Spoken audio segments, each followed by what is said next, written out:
안녕하십니까. 황태순TV의 황태순입니다.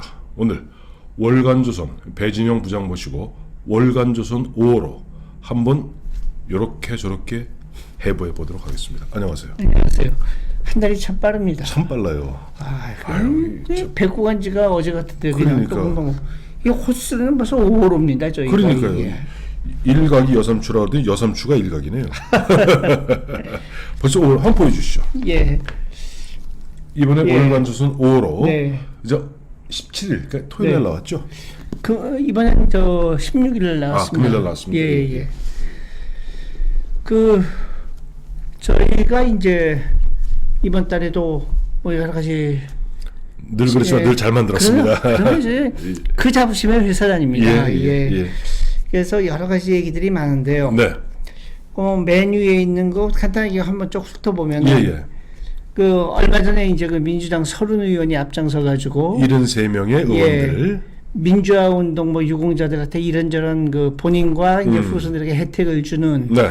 그런 법안을 제시했다가 그 4.7 재보궐선거 앞두고 여론이 나빠지니까 네. 뜨거워라고 주워 삼켰죠. 그래서 그렇죠. 그걸 발의하는데 참가한 73명이 도대체 어떤 인간들인가. 그 면면을 한번 쫙. 예, 그렇죠. 그 사람들의 이제 대략적으로. 그 어떤 현안에 대한 발언들이라든지 네. 또 그 사람들의 어떤 전과 사실이라든지 또 뭐 경우에 따라 좀 파렴치한 범죄나 이런 걸 저질렀던 네네. 그런 사람들이 이제 또 이제 이 법이 통과될 경우 주어지는 특혜가 어떤 건지 거기에 대해서 뭐 신문이나 이런 데 보도가 됐습니다만은 네네. 그럼에도 불구하고 하여튼 그 사람들이 도대체 어떤 인간들이냐 하는 거는 아마 제대로 보도한 데가 없을 겁니다. 네네. 그래서 제가 한번 작심하고 이제 분석을 해봤고요. 저희 박희석 기자가 이제 썼는데 한마디로 이제 그 73명의 이제 예. 민주화 귀족 특권 네. 세습법을 발의한 사람들은 용입니다. 왜그 조국 씨가 한번 얘기한 적이 있죠. 이 생태계에 모두 용이 될 필요는 없다. 자기들만 되면 된다 이거죠. 그 유명한 이야기 아니에요. 예. 가재, 그렇죠. 붕어, 개구리도 필요하다. 가붕개. 그러니까 너희들은 가붕개다. 우리는 네. 우리 애들은 그야말로 자손 대대로 민주화 귀족이라는 그런 영예로운 칭호를 달아주겠다. 2018년 2월인가요? 그때 이제 그 당시 조국 민정수석이 네, 그 헌법 개정안을 발표한 게 있었죠. 기억납니다. 그때 이제 뭐 사람들이 되게 헌법 개정안 얘기를 하면은 네. 권력 구조라든지 이런 데 관심을 갖는데 네, 제가 그때 한번 처음부터 끝까지 전조문을 다 보고서는 그걸 분석하는 기사를 쓴 적이 있습니다. 아, 예, 그랬군요. 그때 제가 깜짝 놀랐던 것 중에 하나가 이제 지금 헌법에 보면 영전 일대 원칙이라는 게 있습니다. 헌법. 영전 일대 원칙. 예, 저도 이제 아버지 그렇죠. 국가 유공자라 그렇죠. 잘 압니다. 그렇죠. 모든 영전은 그 당해자 본에 그렇죠. 한하고 그렇죠. 그것을 갖다가 세습하지 않게 돼 있습니다. 그렇죠. 세습하지 않고 거기에 대한 특전이 따르지 않는 걸로 돼 있고. 특권 계급은 그렇죠. 인정하지 않는 걸로 돼 있습니다. 그렇죠. 그러니까 한마디로 외국처럼 옛날에 그 중세처럼 무슨 공을 세웠다고 해서 공작 백작 이렇게 해갖고 대대로 해먹는 그런 게 없다는 거죠. 그게. 그렇죠. 그런데 그 영전 일대 원칙이 2018년 그 조국이 내놨던 개헌안에 없어서 사라졌습니다. 그게. 이야, 그거 아무도 몰랐네. 그래가지고선 저는 그러면서 그 뭐 어떤 신설 이유, 삭제 이유 이렇게 표시가 돼 있는데 네네. 삭제 이유가 네, 한마디로 48년 그 재헌헌법 당시에는 네, 만약 그 어떤 본권적인 잔재 같은 게 남아있고 그래서 귀족 계급이나 이런 게 부활할 여지가 있어서 그걸 예방하는 의미에서 집어넣지만은 네, 이젠 그런 걸 걱정하는 시대는 아니지 않느냐. 네. 그 다음에 영전 일대 원칙이라는 건 헌법상 평등의 원칙에도 자연스럽게 포함이 되는 거기 때문에 네네.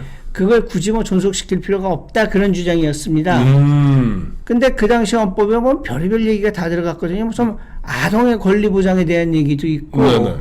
그 아동 권리 보장도 그거 뭐 당연한 거죠. 지금 인간으로서의 존엄과 가치를 헌법이 보장하고 있는데 그게 아동도 포함되는 건데. 아동, 노인 다 포함돼요. 예. 그게 너무나 당연한 그런 걸 새로 집어넣으면서 네. 영전 일대 원칙은 빠진 거예요. 근데 다 이유가 있었구나. 그때 딱 든 생각이 얘들은 노멘클라투라 옛날 그 예.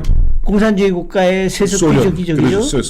얘들은 노멘클라투라를 만들어 갖고 지들끼리 대대로 해먹으려는 게 여기 드러나는구나라고 생각을 했는데 이번에 만든 법이 바로 거기에 해당되는 법이죠. 그게. 그렇군요. 자, 예, 그다음에 두 번째. 이따가 자세히 얘기를 하겠습니다만 이제 윤석열 전 검찰총장이 88년에 네.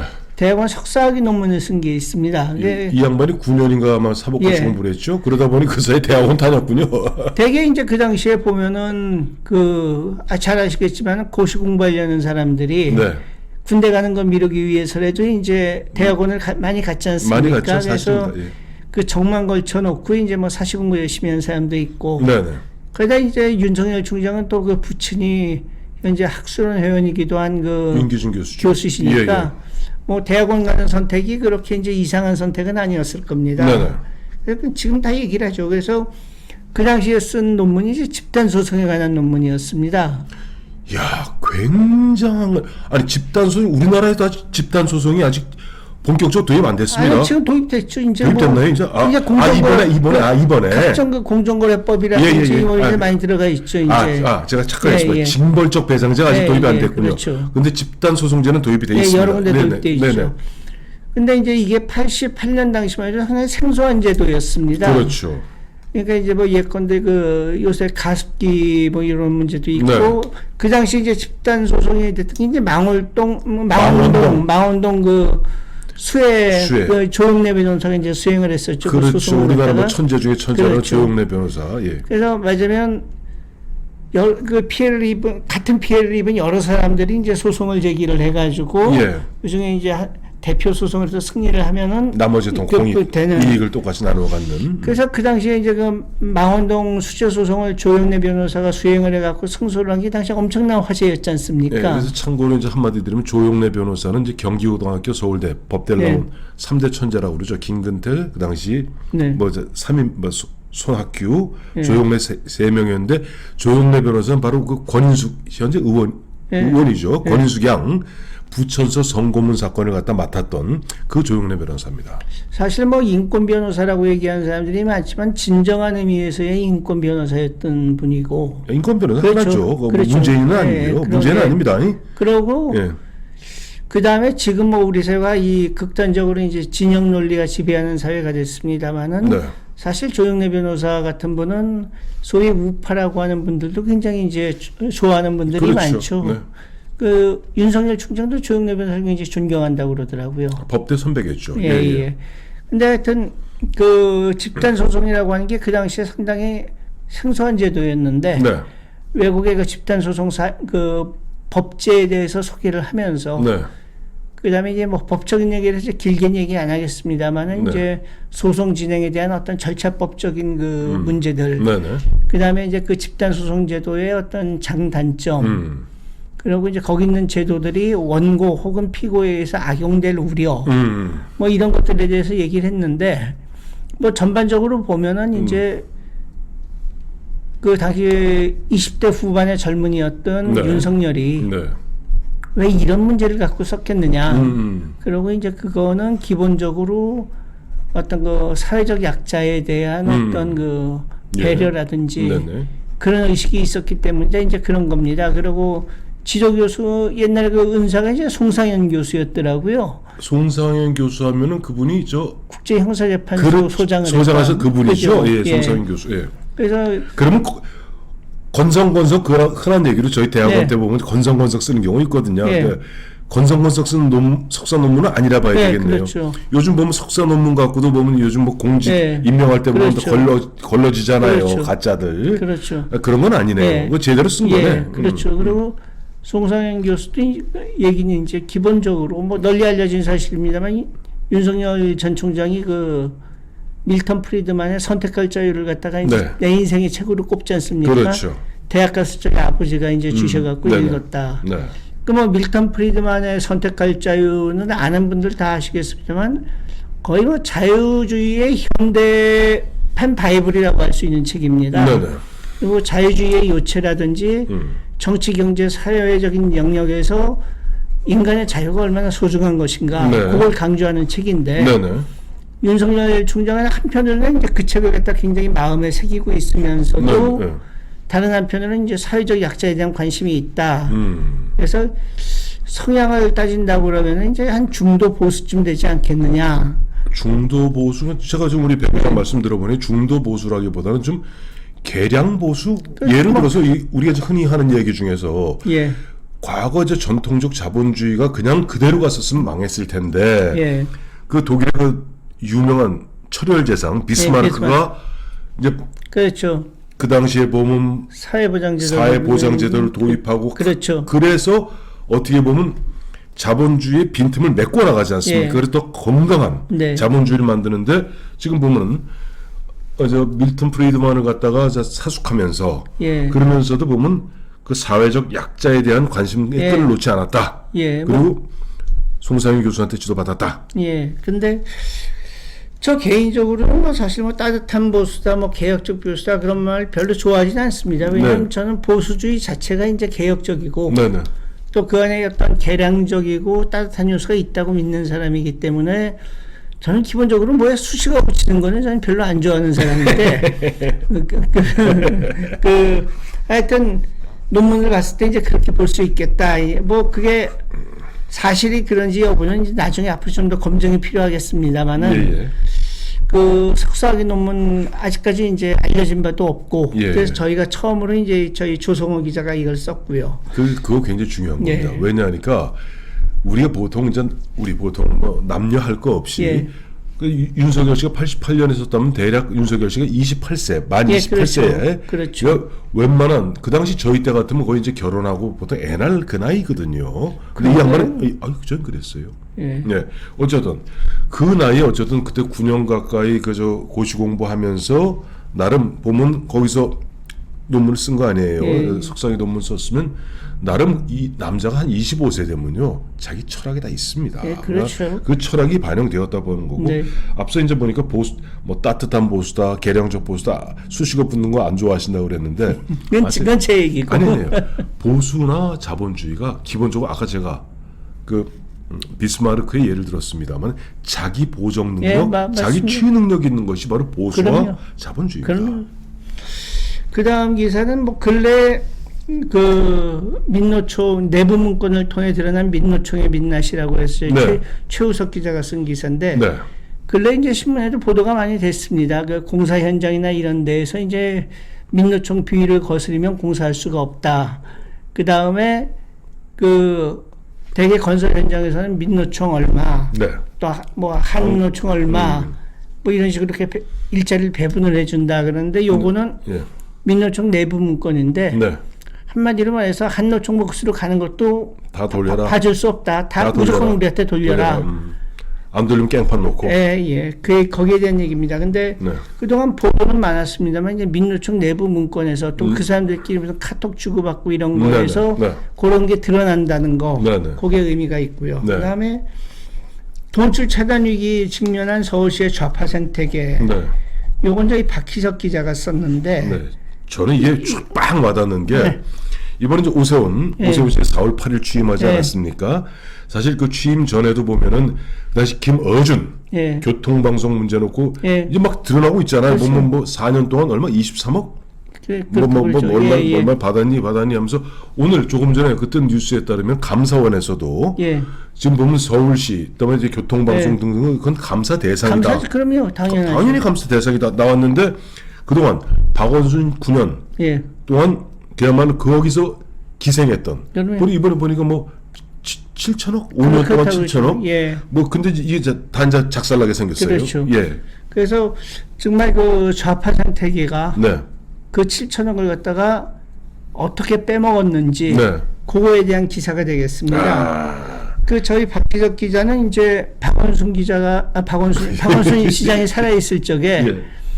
거의 매달 박원순 시장에 대한 기사를 썼던 사람입니다. 기억나요. 그래서 예. 그 거의 뭐 박원순 그 킬러였는데 네.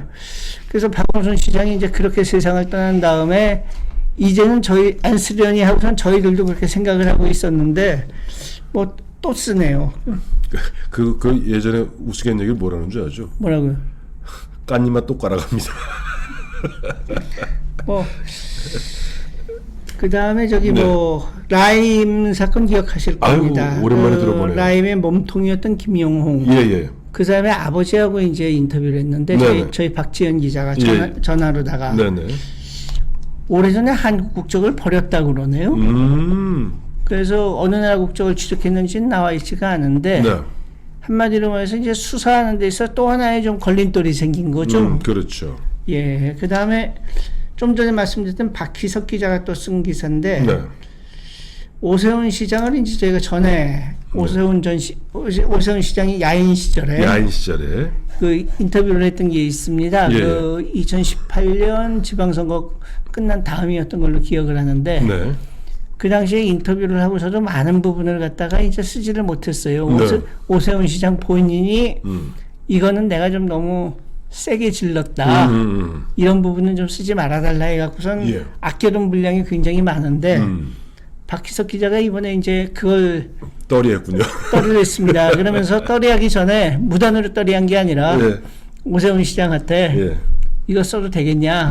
그냥 오 시장이 뭐 안 썼으면 좋겠긴 한데 뭐 내가 이왕 뱉어놓은 말이니까 어떡하겠냐. 알아서 해라. 했는데 보면은 그 사실 뭐 2018년이면은 오세훈 시장이 한참 어렵던 시절인데. 아유, 그랬죠. 보통 어려울 때였습니까? 그 다음에 이제 그런 식으로 시장 그만둔 다음에 보수 쪽에서 맨날 욕하는 게 오세훈이가 그때 그 서울시장 물러난 것부터 시작해 갖고선 이제 보수의 내리막길이 시작됐다고 단초를 제공한 게 오세훈이다. 욕도 많이 먹었지 않습니까? 저도 그 얘기 많이 했어요, 솔직히. 예, 그래서 그런 거에 대한 이제 그 본인의 또 항변이 있겠죠. 네네. 그리고 또 박원순 시장이 자기가 했던 걸 모든 걸 부인을 하면서도 또 이제 좋은 건 빼먹고. 좋은 건 빼먹고. 아, 박원순이 참 네. 그런 거 보면 머리는 무지하게 좋은 네. 게 막 오세훈 건 막 다 네. 제어가면서 좋은 쏙쏙 네, 빼먹어요. 그렇죠. 그리고 또 뭐 당시에 그 여러 가지 그런 얘기를 나왔던 것들. 네네. 또 이제 그 지금은 국민의힘입니다만 당시 이제 자유한국당에 네. 대한 아쉬운 심정 그런 걸 얘기를 했고요. 예. 또 이제 오세훈 시장 뭐 동행 취재 기록이 있습니다. 네네. 그리고 뭐 이번에 이제 원내대표 도전한 권성동 의원 인터뷰를 갖다 했는데 그건 뭐 이제 원내대표 도전하는 것도 있고 네. 또 이 탄핵 당시 법사위원장이었지 않습니까? 참 그 양반한테 무거운 짐입니다, 사실은. 예, 그리고- 뭐 저 법사위원장이 할 수 없이 검사의 역할을 해야 되거든요. 그러고선 또 이제 그 다음엔 강원랜드 사건으로다가 이제 또 이제 들락날락했고 그렇죠. 그러니까 그 얘기를 좀 인터뷰를 했고 네.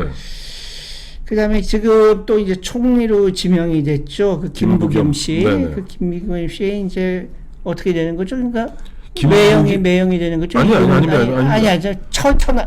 그러니까 큰처남, 그렇죠. 이영훈 교수의 예. 여동생이 김부겸 그렇죠. 씨 그렇죠. 부인입니다. 예.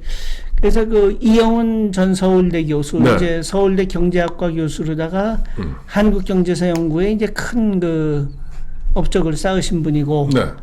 그 다음에 또 이제 반일 종족주의라든지 뭐 네. 이런 걸로 해갖고서 뭐 소위 식민지 근대화론자라든지 이런 비판도 많이 듣는 분인데, 네. 그분이 최근에 이제 책을 하나 썼습니다. 네. 호수는 어디에라는 제목인데, 네? 호수는 어디에? 호수? 예. 내 마음은 호수? 레이크 호수. 그러니까 내 마음은 호수. 내 마음은 호수. 내 마음은 호수요. 맞잖아. 영남 경북 출신이시죠? 예. 영남이라고 그러죠 거기를. 그건 저기 그 무슨 령의 남쪽이요. 그죠, 조령의 남쪽이죠. 예, 조령의 남쪽이죠. 호남은 왜 호남일까요? 어느 호수의 남쪽. 호수가 뭐가 있는데? 호수? 예. 없나? 대청호. 아, 대청호는 아닌가? 그건 박정희 대통령 때 대청댐 만들기 시작해갖고 전두환 때 만들어진 건데. 아, 그랬습니까? 대청호?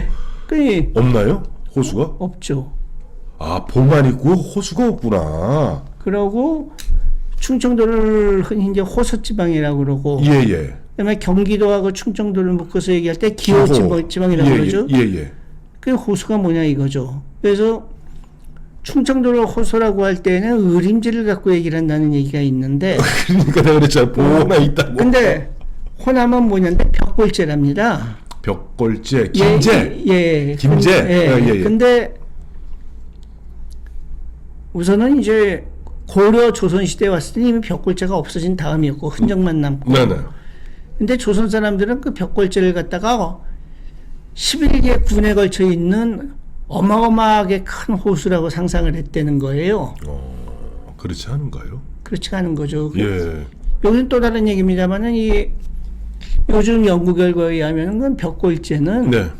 저수지가 아니고 네. 방조제였답니다. 방조제. 그러니까 지금 이제 그 서해안 쪽 간척 사업으로 이제 육지가 많이 넓어졌지만은 그렇죠. 옛날엔 그대로면 지금 김제역까지도 물이 들어온다는 거예요. 조수가. 그래서 조수를 막기 위해서 만든 일종의 방조제. 방파제구나, 방파제. 예. 방파제 안에 있는 조그만. 예. 그다음에 대개 이제 그 저수지는 조금 골짜기 형성된 데다가 이렇게 맞죠. 거기 완전히 개활지지 않습니까? 그렇죠. 그렇네요. 그러니까 이거는 구조적으로 방조제고, 네. 그다음에 어마어마하게 큰 호수는 없었다 이거예요. 네네. 근데 왜 호남이래? 그게 뭔가 하면은 그 조선에서 이제 성리학을 도입하고 16세기 이후에 성리학이 확산되면서 네. 모화 사상, 예. 그 우리 문재인 대통령의 문재인 그 대통령. 모화 사상이 확산이 됐는데, 예. 그러면서 우리의 국토라든지 이런 걸 중국에 비견해서 인식하기 시작했다는 거예요. 그러면서 중국에도 영남도 있습니다. 근데 그 중국에서는 그 동정호라고 하는 정말 어마어마하게 큰 호수가 있지 않습니까? 그렇죠. 동정호 제일 그 남쪽이 호남성이고 후난성, 후베이. 그기가 호북성이지 않습니까? 그렇죠. 그다음에 이제 글로 흘러들어가는 강이 상강하고 소강이라고 있는데, 그 이제 소상팔경이라고 해서 옛날부터 시인 묵객들이 시도 많이 읽고 그림도 많이 그리고. 그 옛날 관도 쇼샹남반도 추움이 이렇거든. 삼인도. 그렇죠. 근데 심지어는 뭐 판소리 같은 데에서도 춘향이가 죽어서 갈 곳이 동정호고, 심청이가 죽어서 갈 곳이 동정호고. 그러니까 구운몽의 배경이 되는데 또 동정호 그 일대거든요. 맞아요. 그러니까 그만큼 조선 사람들의 의식 속에 이제 크게 침투해 있었다는 거예요. 네네. 그러면서 한마디로 호남이라고 하는 이 말은 고려 말기부터 이제 나오기 시작해가지고 일반화된 게 16세기인데 그 말이 확산되고 일반화되는 과정이 조선인들이 그 의식으로다가 중국의 이제 말하자면 소중화 사상, 모화 사상에 빠져드는 그거의 반영이 말하자면 호남이라는 용어의 일반화라는 겁니다. 그러면서 오늘날 이제 우리가 처해 있는 현실, 그리고 그걸 갖다 이제 거기에 빗대고 있는 거죠. 그러면서 뭐 일본이 무슨 짓을 하면은 뭐 이제 온 국민이 핏대를 올리다가도 중국이 더 못된 짓 하면 거기에 대해서 이제 아무 소리 못 하고. 아니 무슨 기억 안 나세요? 문재인 대통령 그때 중국 가서 그 얘기했잖아요. 우리는 작은 나라인데 저 중국몽의 큰 꿈에 우리 동참하겠다고 동참하겠다. 태산 같은 나라고. 중국은 큰 봉우리고 큰 봉우리 작은 봉우리가 어우러져 멋있는 풍광을 만든다 그런 얘기도 하고. 그러니까. 그다음에 중국몽의 그 위대한 꿈이 실현돼 가고 있는데 한국은 작은 나라지만 그 꿈에 동참하겠다. 그랬었죠. 그리고 그 당시에 노영민 주중대사 만절필동. 그렇죠. 그게 이제 뭐 황하가 이렇게 구비구비해서 흘러가는데 결국은 동쪽으로 가듯이. 변함없는 중국에 대한 충심을 갖다가 이제 만절필동이라고 그래갖고 조선 말기에 만동묘라는 게 있었지 않습니까? 그게 거기서 나온 거 아닙니까? 그러니까 지금 보면 흔히 얘기할 때 우리 저 운동권, 특히 운동권 386 운동권들 이 사람들은 미안한 얘기지만 본인들은 뭐 굳이 부정하지 않을 겁니다.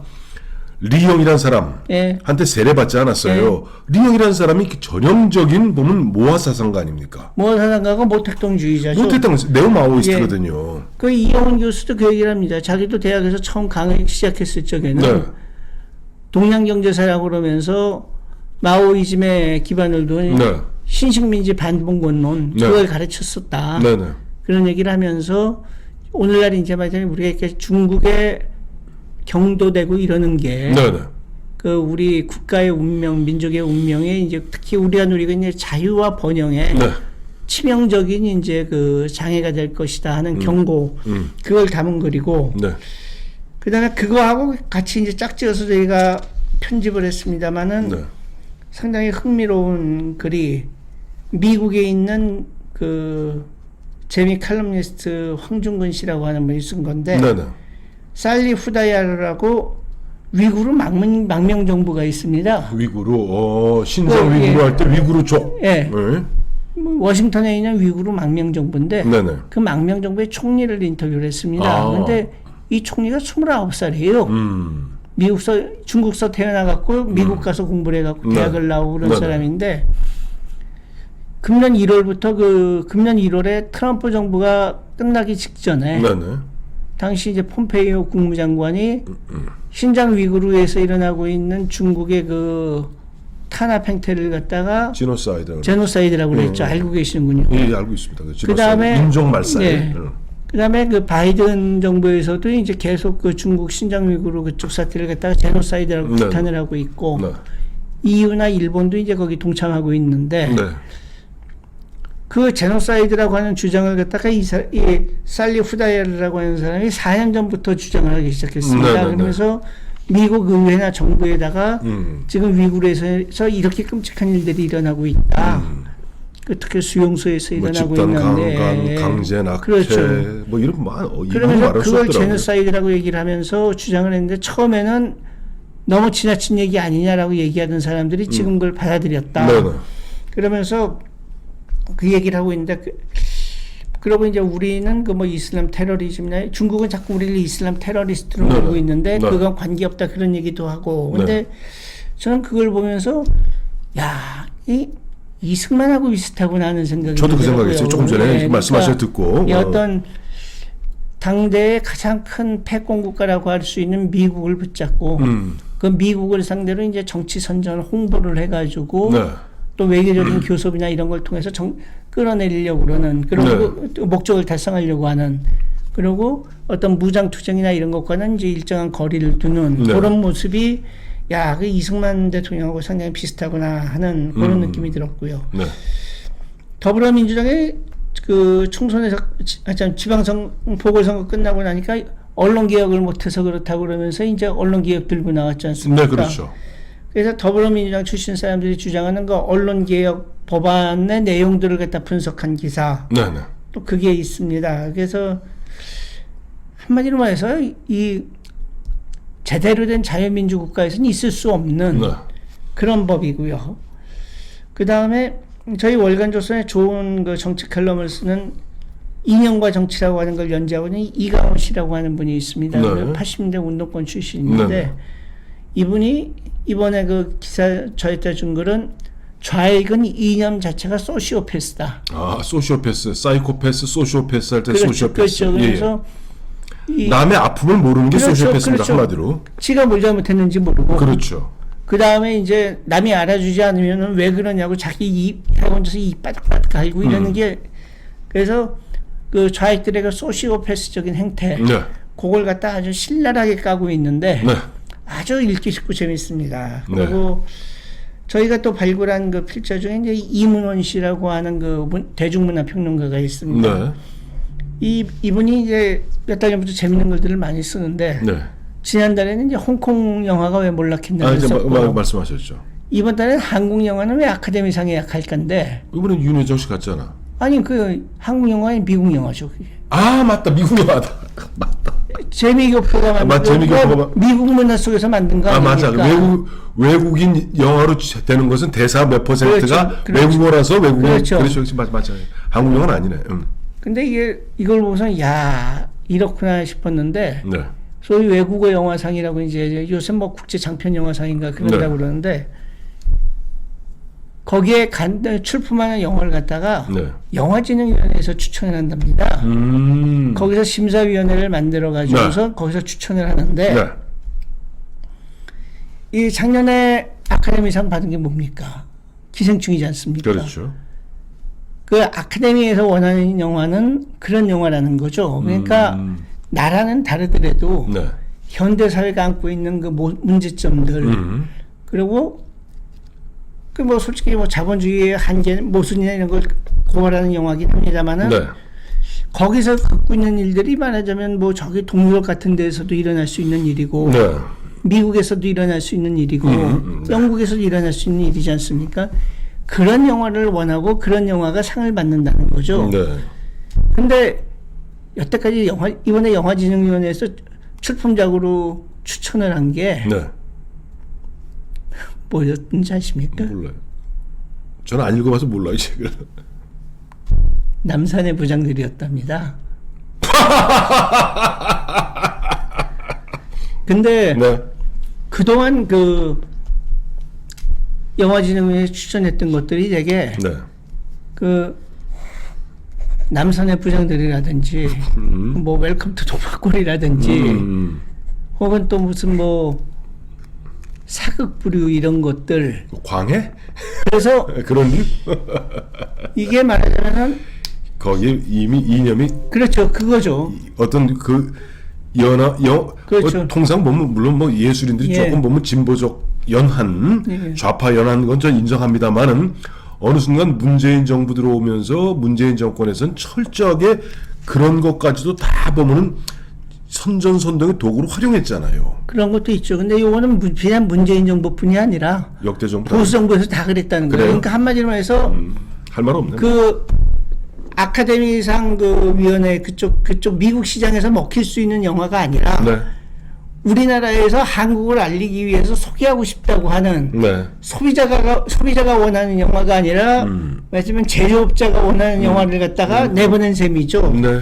근데 우리가 하는 일이 다 그렇답니다. 만약 외국인들이 한국에서 제일 먹고 싶은 게 치킨인데 그런가요? 예, 그렇대요. 치맥.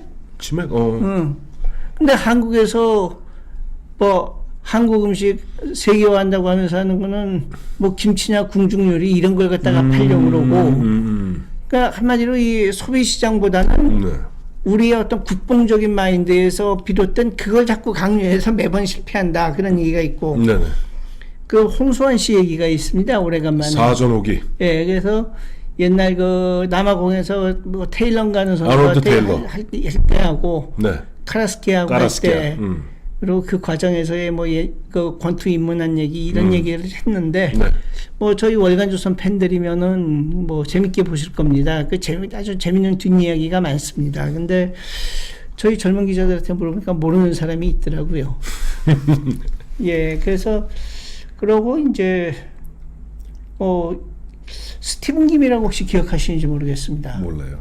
미국 국방부에서 이제 그 핵정책 다루다가 네. 기밀 누설로 감옥에 갔던 사람인데 그건 맨날 로버트 김 말고. 로버트 김 말고 이 사람은 이제 언론에 노출했던 게 논란이 됐던 것 같아요. 예. 그런데 그 사람 얘기가 있는데 역시 상당히 재미있습니다. 네네. 그리고 그래서 뭐 얘기하다 보니까 상당히 긴 시간이 흘렀고 많이 얘기를 했는데 예.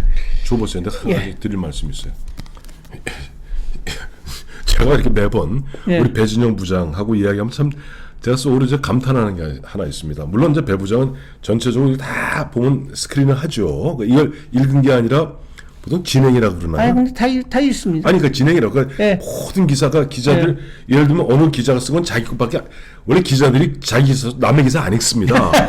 근데 배 부장은 어쩔 수 없이 진행을 하기 때문에 모든 기사를 다 읽는데 놀라운 게 지금 여태가 30분 이상 떠들면서 딱 요거 하나 보고 좀, 요거 보고 좀 떠드는 거예요. 그러니까 뭐, 다른 거 본 거 아니라, 요 석사 논문으로 본 정치인 윤석열 중도보수, 요 제목만 갖고, 아까 쫙!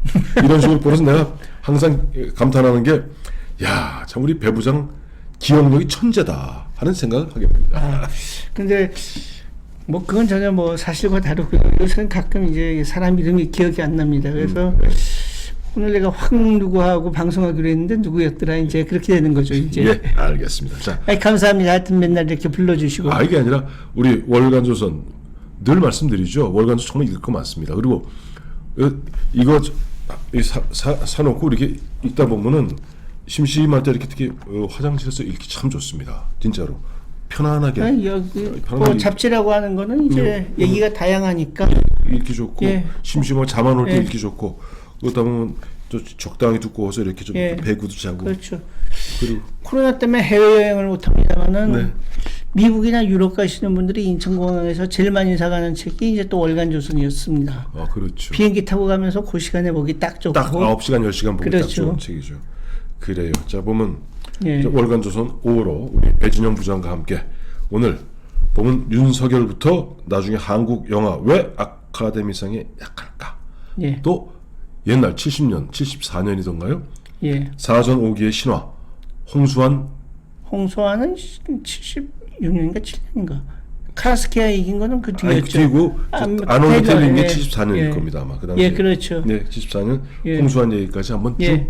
짚어봤습니다. 예. 감사합니다. 감사합니다.